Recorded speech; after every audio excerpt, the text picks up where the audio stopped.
Nga ang sample ng ating customer ngayon mga kahalo. Kaya tirahin na po agad natin, baka tirahin pa po ng iba. Magbe-base lang po tayo ng Weber Toki Urethane Paint Organic Red Toner.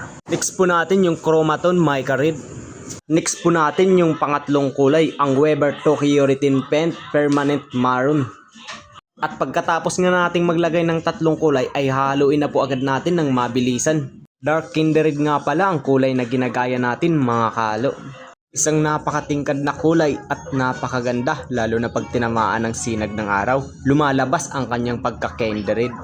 At sa mga nagtatanong kung anong pintura yung hinalo natin, ito po ay Weber Toki Urethane Paint, isa sa quality na pintura para sa auto paint or sa motor. Shout out pala sa pintor na nagpahalo ng ganitong kulay sa akin. At salamat din po sa tiwala. Kaya kung taga Sambales ka at gusto mo rin magpapintura ng motor mo, ay hanapin nyo lang po si Sir Eric Mendoza, isang napakasolid na pintor. Taga rito lang po sa San Antonio, Sambales, si Sir Eric Mendoza.